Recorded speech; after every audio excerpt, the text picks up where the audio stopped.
Hello, I'm Brian Harrison. Welcome to the That's Life show.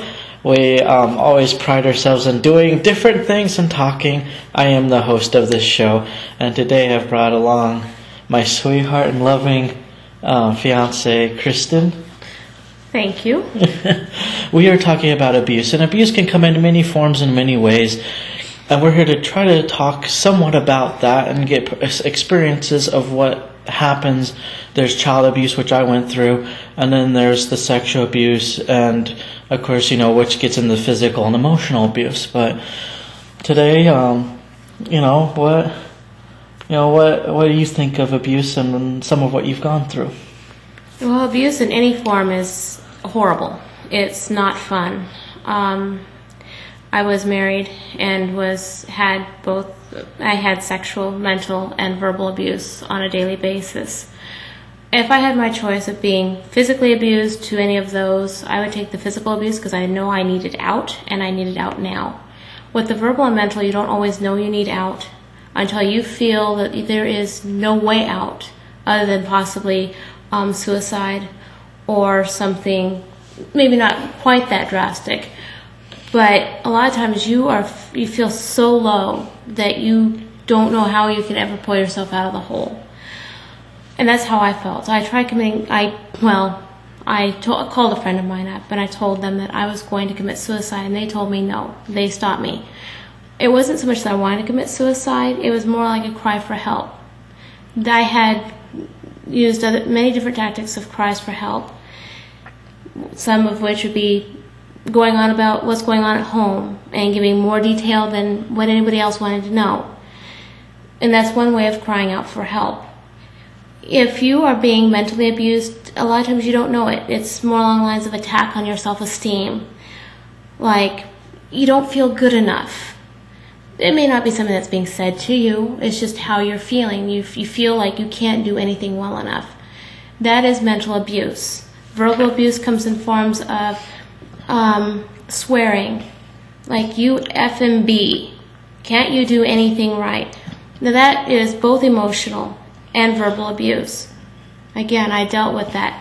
Sexual abuse in a relationship is, it doesn't necessarily have to be physical. Again, it can be verbal or just a certain way they touch. It doesn't have to be, again, totally sexual. It can be the way they touch you on the shoulder.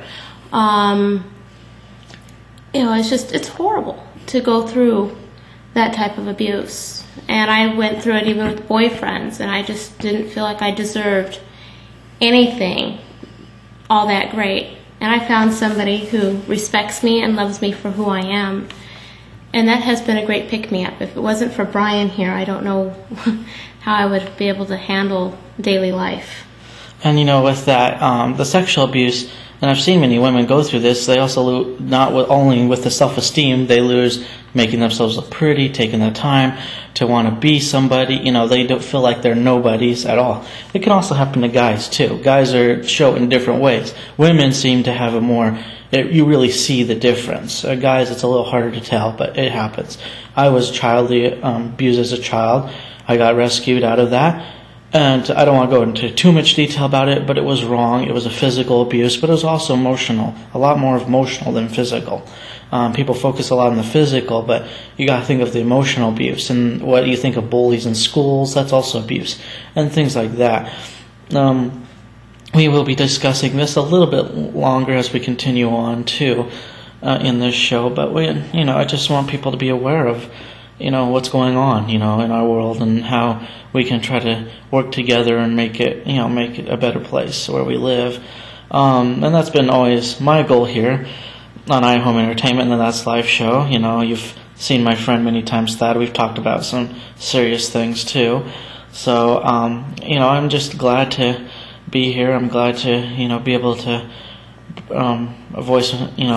be able to voice things out, and I'm glad I have a loved one right here. We kind of talked about her on the 1 year special show with my friend Thad, who's always been a co-host here, and now she's actually here and talking about that, and it's just hard to talk about too. Abuse is very hard. But the reason why I brought it up with her is because there's a lot of people go through the same stuff. It may be a little different, but it's the same thing. It's all abuse. Said she didn't have to go into great detail and everything, and we've discussed that that it can be parents and spouses, but children can abuse other children. Oh, yeah. And a lot of times it's because of what they go through at home. It can be the parents, it can be grandparents, it can be aunts, it can be uncles, it can be teachers, it can be pretty much anybody that can abuse somebody else. And a lot of times they realize a lot of the time it's your closest family that does it. Their friends do it, and they call it bullying and stuff then when it's kids, which is sad because it's abuse still. You're abusing somebody. But the fact of the matter is, a lot of the times it's the closest person, people to you that abuse you. Usually strangers don't always do that. There's times where it happens, but mostly it's the closest people to you. So I think our time is up right now. I want you guys to comment, subscribe. Look into it. We'll be talking about other topics too. We'll do some fun stuff too. We got to do some fun stuff. Yeah. But this is important. We'll bring this back up again actually, and probably throw a little bit of facts into it so that people out there can understand what the psychologists and other people are finding out. But of course, real life stories help us better to understand what people are really going through instead of just statistics and numbers of abuse. And it's sad. I did a talk on abuse in school, so and it's sad because I found pictures and man, that was a powerful talk. People thought it was really powerful for my speech because I had all these pictures of abused children and stuff like that happened before.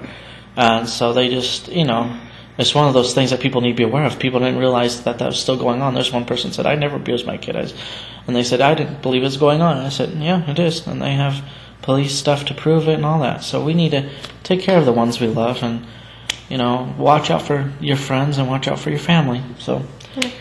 And just a word of hope for those of you who out there that may be watching this that may feel that there is no way out. There is. Talk to a counselor, somebody that you can trust, whether it be a pastor or a school counselor.